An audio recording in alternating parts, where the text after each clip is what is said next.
Bonjour. Alors aujourd'hui, je voulais faire une vidéo sur les relations entre le manque d'estime de soi et l'autosabotage. Donc, bien évidemment, nous verrons plus tard les causes du manque d'estime de soi. La plupart de ces causes viennent du transgénérationnel, hein, des liens que vous avez entretenus avec vos parents, que vos parents ont entretenus avec leurs parents, avec leurs grands-parents, et comment toutes ces habitudes de clan, tous ces peut-être ces drames, ces secrets de famille, ces croyances limitantes ont impacté la structure de votre personnalité. Voilà, donc je m'appelle Sylvie Forestier et je vous offre ces capsules sur les loyautés familiales sur ma chaîne Psychogénéalogie et Estime de soi. Donc aujourd'hui, toujours par rapport à cette question de l'autosabotage, eh bien, nous allons voir en quoi est-ce que le manque d'estime a une incidence directe sur l'autosabotage. J'ai fait une grosse capsule sur sur toutes les facettes de l'autosabotage auxquelles on ne pense pas toujours. Évidemment, la plupart du temps, euh, ce qu'on fait contre notre propre intérêt, on ne le fait pas consciemment. Donc j'ai fait une vidéo qui détaille amplement ces problématiques que nous avons tous. Voilà. Il y a quelques grandes catégories dans le manque d'estime de soi. On va avoir, par exemple, le besoin du regard des autres. C'est-à-dire que dans la toute petite enfance, vous aviez besoin, pour savoir si vous étiez une bonne personne, si vous étiez aimable, si vous étiez digne des soins de papa, maman, etc., vous aviez besoin de lire dans leur regard que vous étiez effectivement quelqu'un d'aimable. Vous n'aviez pas encore acquis la certitude par des tas et des tas d'expériences, par des tas d'actions valorisantes, des tas de succès. Vous n'aviez pas acquis cette estime intériorisée. Hélas, beaucoup de gens parmi nous n'y accèdent quasiment jamais. Et donc, ils gardent une estime extériorisée, c'est-à-dire exactement comme un petit enfant qui va chercher dans le regard de l'autre, eh bien, l'idée qu'il a une valeur. Donc, évidemment, tout ça, ça induit des choses extrêmement toxiques. Donc, par exemple, eh bien, vous allez constamment vous comparer aux autres et vous avez la certitude que, en général, vous êtes moins bien. Donc, par exemple, vous n'allez pas donner votre opinion dans un groupe parce que, évidemment, votre opinion n'a pas de valeur. Donc, à partir de là, eh bien, vous préférez vous taire, vous préférez porter un masque, vous préférez ne pas être réellement vous-même. Avec la petite voix qui tourne à l'intérieur, parce que généralement, vous avez beaucoup de rumination quand vous manquez d'estime de vous-même, parce que vous avez une inquiétude permanente, puisque vous n'avez pas cette sécurité intérieure. Donc, à partir de là, eh bien, vous allez accepter des choix qui ne sont pas les vôtres. Vous n'allez pas oser dire non, même si ça ne vous convient pas. Vous n'allez pas non plus oser dire je ne sais pas, vous n'allez pas oser poser des limites. Et donc, bien évidemment, au niveau de l'autosabotage, vous voyez un peu toutes les conséquences.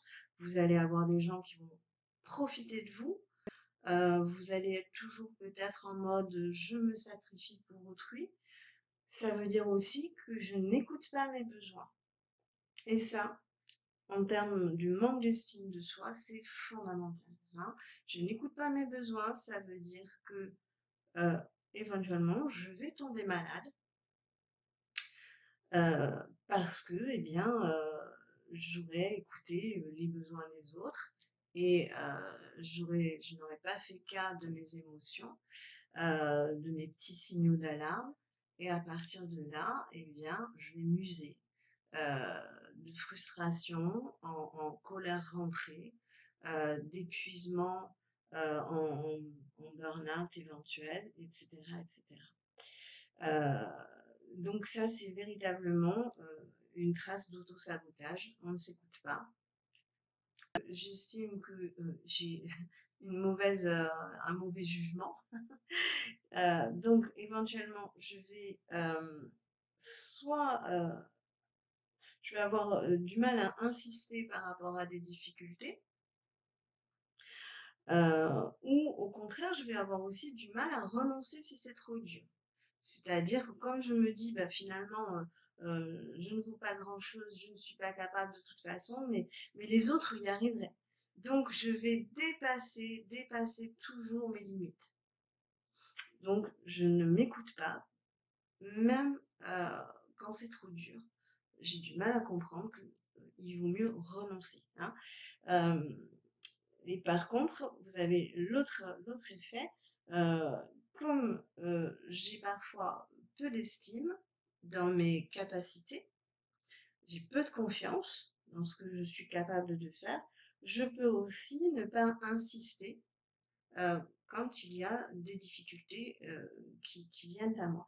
Donc en fait, je vais parfois manquer d'ambition, je vais manquer de confiance pour oser demander, je sais pas, une augmentation à mon patron, pour aller vers la jolie fille qui me plaît, etc., etc. Ce sont des choses que vous retrouverez dans la vidéo, que je vous conseille de regarder avant, la vidéo sur l'auto-sabotage, hein, qui évoque bien toutes les facettes de l'auto-sabotage.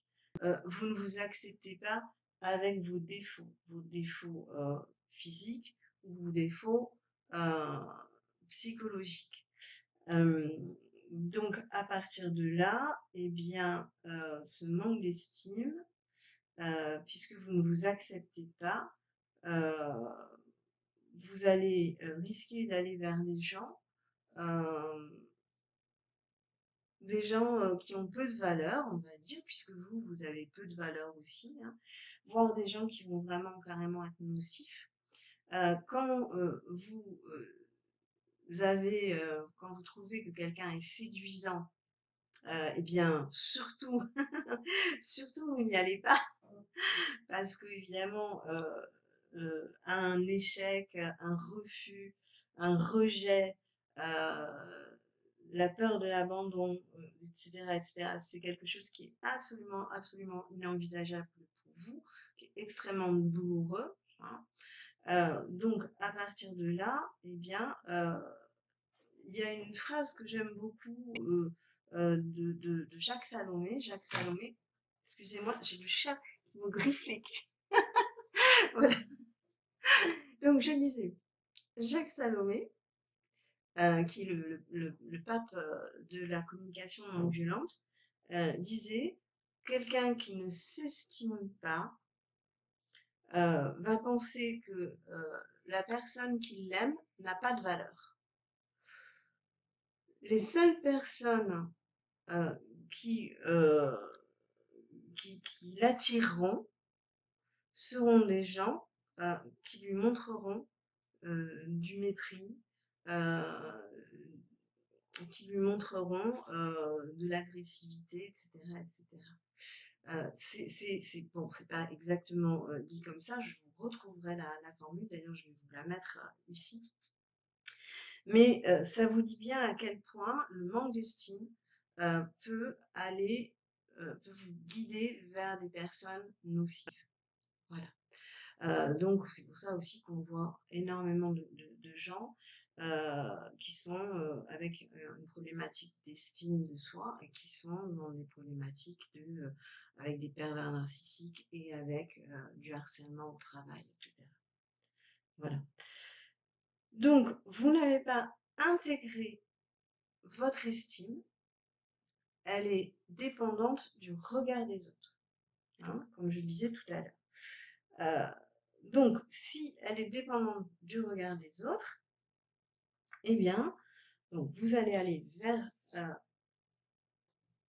vous allez avoir besoin d'être approuvé par autrui constamment. Heu, Ça veut dire aussi que, être seul pour vous, c'est compliqué, parce que c'est être seul avec vos pensées. Ces pensées sont souvent des pensées dénigrantes, sont souvent des pensées, qui vous disent: «De toute façon, comme tu n'es bonne à rien, comme tu n'es bon à rien, ton avenir va forcément être très, très, très, très désolant». Voilà, donc vous nourrissez toutes sortes de peurs et cetera. Hem, vous avez, des problèmes pour croire que vous méritez d'être heureux, vous méritez d'être aimé, en tout cas par des gens de qualité. Ensuite, vous avez un besoin compulsif d'être utile à votre entourage, parce que comme ça, en vous rendant indispensable, en vous rendant utile, eh bien, vous allez nécessairement, heu, ben, voilà, attirer une forme de tendresse, une forme de en tous les cas, c'est l'idée, hein. Cet altruisme parfois, excessif, cette écoute, des autres, c'est, dans l'idée de comme ça, on verra en moi une bonne personne et on m'aimera. Mais en réalité, ça cache une peur profonde de ne pas être aimé, de ne pas mériter d'être aimé, et ça cache aussi, on en revient toujours à cette histoire de dépendance, c'est-à-dire que mon bonheur est dans le regard de l'autre. Si, je ne vois pas, sa validation, à ce moment-là, je n'existe plus, je suis quelqu'un, qui se désespère, je n'ai pas de valeur, et cetera, et cetera. Donc à nouveau, relation de dépendance, et là, on est sur un vide émotionnel qui peut être abyssal et qui, du coup, va aussi créer, des relations, par exemple, vous allez tellement demander à votre partenaire, à votre ami, que, cette personne finira peut-être par fuir, quoi, hein, parce que, si vous manquez vraiment d'estime de vous, heu, eh bien, ça peut être un gouffre, et vous ne pourrez jamais le remplir. Sauf si vous faites un travail, sur vous-même, bien évidemment, ce que je vous invite à faire. Personnellement, je consulte en, en vidéo, donc n'hésitez pas, vous avez même droit à un 1er contact gratuit. Je vous mets le lien en dessous de la vidéo. Voilà, 30 minutes pour qu'on puisse, voir un petit peu quelle est votre problématique et si, mes compétences correspondent à celle-ci. Voilà. Alors, donc, ce qu'il faut voir aussi, c'est que quand, vous avez, donc je crois que j'ai fait le tour par rapport aux mauvaises relations, que vous pouvez avoir, et donc qui sont des relations aussi qui peuvent s'auto-saboter, parce que si vous réclamez toujours, toujours, toujours plus, forcément, l'autre risque de partir, hein.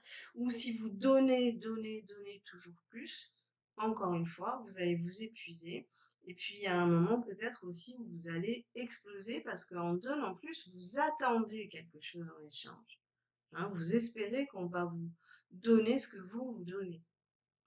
Et donc, il y a un moment peut-être où vous allez exploser, faire une colère énorme, ou alors, vous effondrer en dépression parce que ce que vous attendez ne vient pas, ou alors vous allez développer une maladie, à force de vous oublier. Mais vous avez aussi, si vous avez ce manque d'estime de vous et le besoin de vous rassurer dans le regard des autres, à un moment, si, vous ne trouvez pas ça, eh bien, vous allez surcompenser. C'est-à-dire que vous allez avoir un terrain addictif. Alors, le terrain addictif, nourriture, évidemment, alcool, tabac, achat compulsif, pourquoi pas sexualité débridée, le jeu, les drogues dures, etc., etc., etc. Donc, le truc, c'est que en allant vers ces addictions, vous avez à chaque fois une petite décharge d'hormones du plaisir, hein, de satisfaction. Évidemment, ça ne dure pas. En plus, tout de suite après, vous allez avoir une culpabilité ou des problèmes plus lourds, hein, et donc ça ne va pas vous aider. Donc là encore, avec tout ce qui est manque d'estime de soi, si vous n'arrivez pas à avoir une satisfaction dans le regard de l'autre, vous allez aller la chercher dans les addictions et du coup, vous allez vous mettre dans des situations de sabotage, hein. Comme sabotage, bah, vous allez avoir tous les problèmes liés à la malbouffe, liés à l'obésité, liés à l'alcool, au tabac, etc. Tous les problèmes d'argent, donc vous allez vous saborder parce que vous allez avoir des dettes à cause du jeu, à cause des achats compulsifs, etc., etc. Donc, vous voyez, l'autosabotage vient juste après, sous une autre forme, mais il est là aussi. Alors, oui, les émotions des autres vous impactent énormément. C'est-à-dire que là, on revient sur l'histoire de si dans mon enfance, j'ai dû faire très très très attention à une mère dépressive, à un père qui était rarement là et quand il revenait, ben, j'avais une peur de l'abandon, donc j'étais très attentive à lui faire plaisir, à ce qui pouvait être important pour qu'il reste, qu'il ne parte pas. Eh bien, donc c'est comme un traumatisme, hein, vous avez structuré votre personnalité sur les émotions des autres. Donc, vous n'écoutez pas les vôtres, encore une fois, on a vu que ça pouvait être très toxique, très dangereux. Et vous êtes donc dans une situation d'hypersensibilité. Vous vous posez par exemple en sauveuse aussi, ou en sauveur. C'est-à-dire que vous allez être au service, encore une fois, des autres. Voilà, ces autres vont éventuellement vous inonder de leurs problématiques. Vous allez peut-être aussi être épuisé de par ces émotions autour de vous. Là encore, il faut savoir vous protéger et si vous ne savez pas mettre de limites, comme c'est un de vos problèmes, eh bien vous risquez de vous user. Voilà. Par rapport à ce regard des autres aussi, évidemment, vous avez le fait que vous êtes ultra influençable. Alors, ultra influençable, on en revient à dire je ne suis pas capable de dire non, je ne suis pas capable de donner mon opinion. Je suis influençable par rapport à la famille, par rapport aux amis, par rapport à la mode, etc., etc. Ça signifie aussi que vous allez accepter les projets qu'on a pour vous. Ben oui, hein, vous allez vivre la vie de quelqu'un d'autre. Vous allez porter un masque constamment. Vous allez vous éloigner de vos besoins profonds et de votre réalité et de votre côté absolument unique. Vous n'allez pas donner toute l'ampleur de votre potentiel si vous avez par exemple des qualités particulières, si vous avez un don particulier, vous n'allez pas lui donner une chance de s'épanouir à ce don.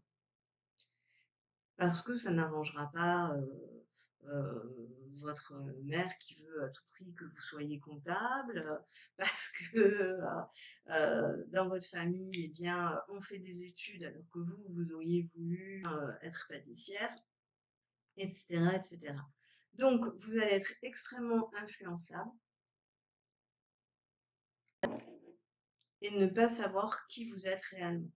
En tous les cas, ne pas vivre la vie qui vous attire. Et ça, c'est quand même très, très, très gênant. Je vous rappelle que mon site s'appelle être heureux d'être soi.com. Voilà. Donc, si vous portez toujours un masque, évidemment, comment pouvez-vous vous aimer si vous avez le sentiment que vous ne devez pas être vous-même? Comment voulez-vous vous aimer et comment voulez-vous créer des relations qui soient justes, profondément intimes avec quelqu'un d'autre? C'est-à-dire que vous n'allez jamais vous montrer tel que vous êtes, vous allez avoir peur euh, de montrer vos défauts, évidemment, encore une fois. Vous allez avoir du mal à créer une intimité, parce que quand même, à un moment, si vous voulez créer des vraies relations, il faut se montrer avec ses vulnérabilités et avec ses doutes, etc., et pas porter le masque tout le temps, quoi. Donc, déjà que vous avez dans la tête de je ne la mérite pas ou je ne le mérite pas, il va s'en rendre compte. Vous avez peut-être ce syndrome de l'imposteur. Euh, je ne mérite pas ce que j'ai. Hein. Donc parfois, vous allez aussi vous dire, eh ben, je préfère ne pas avoir de relation du tout. Donc carrément, si vous sentez que vous avez un lien avec quelqu'un, ça pourrait vraiment être fort, etc., que ça pourrait être beau, eh bien, vous allez préférer prendre la fuite. Ça aussi, c'est de l'auto-sabotage, à savoir, eh ben, je suis potentiellement heureux, j'ai potentiellement quelqu'un qui m'accepte tel que je suis, mais en réalité, comme je ne le mérite pas, comme si réellement elle découvre qui je suis en réalité, eh bien, elle va me rejeter, elle va m'abandonner, etc. Peut-être exactement ce que j'ai ressenti quand j'étais enfant, évidemment. C'est pour ça que vous avez ce manque d'estime. C'est parce que petit, on ne vous a pas accueilli comme vous étiez. Eh bien donc, vous allez préférer couper cette relation, chasser, faire en sorte que ça n'aille pas d'une manière ou d'une autre. Voilà. Évidemment, vous avez aussi le point sur le perfectionnisme. Alors, le perfectionnisme, ça, c'est terrifiant. Quand on n'a pas d'estime de soi, quand on doute, c'est toujours pareil, c'est un peu comme le syndrome de l'imposteur. On a l'impression qu'on ne mérite pas, qu'il faut travailler toujours plus dur, que véritablement, c'est jamais assez bien ce que je fais. On est tout le temps à se juger, à se condamner, à s'imaginer que il faut en faire plus. Donc en fait, là encore, on se dénigre, on a l'impression qu'on rate quelque chose, c'est terrible. On a une peur des échecs qui est épouvantable. Donc du coup, à force finalement, bah, peut-être que je ne vais plus jamais rien faire. Comme ça, j'échoue pas. Je ne rends pas mon travail à temps. Et là, évidemment, vous voyez l'auto-sabotage, où je ne sors jamais de ma zone de confort. Parce que si je suis perfectionniste, si je reste dans ce que je sais faire, ça va. Si j'essaye autre chose, je risque d'échouer. Ce ne sera pas forcément bien. Hein. L'échec, c'est juste de l'apprentissage. Voilà. Donc, cette histoire de perfectionnisme, vous n'êtes jamais satisfait de votre travail. C'est l'idée, puisque la perfection est inatteignable, par définition. Donc, vous allez, là encore, vous épuiser. Et puis, plus vous rendez du travail à temps, etc., même si vous avez l'impression d'avoir mis 2 fois plus de temps que les autres, mais bon, peut-être vous l'avez apporté à la maison, etc. Enfin, vous vous épuisez, là encore. Plus vous allez donner de travail, plus ça va être bien fait, et plus on va vous en redonner, plus on va vous en redemander. Donc là encore, risque de mettre en péril votre santé psychologique et physique. Voilà. Euh, donc, je crois que j'ai fait à peu près le tour. Oui, grosso modo. Donc, n'hésitez pas, si vous vous retrouvez là-dedans, à vous faire aider. Je vous rappelle que je travaille sur les causes du manque d'estime de soi et les petites astuces pour en regagner. Ça, c'est l'idée maîtresse, c'est que notre cerveau étant super plastique, eh bien, on peut changer, on peut évoluer. Alors, je ne dis pas que ça ne pique pas. Évidemment, toute nouveauté à mettre en place mentalement, ça demande du temps, ça demande de l'investissement en temps, en effort et aussi un peu en argent, voilà, parce que quand vous vous adressez à un thérapeute, quand vous vous adressez à quelqu'un qui a des compétences, eh bien, voilà, il y a un petit investissement à faire. Mais l'idée, c'est que vous le valez bien. Mais si, même avec peu d'estime de vous, vous êtes absolument unique. On est tous des poussières d'étoiles, c'est fabuleux. Et vous êtes capable, voilà, de briller si vous sortez un peu de votre petit cocon et de ce manque de confiance. Je vous invite vraiment, vraiment à être heureux d'être vous et à faire ce qu'il faut pour cela. Je vous remercie, j'espère vous avoir aidé et nous nous retrouverons sur d'autres capsules, mais là, je vous proposerai un peu les causes du manque d'estime de soi. Merci beaucoup. Au revoir.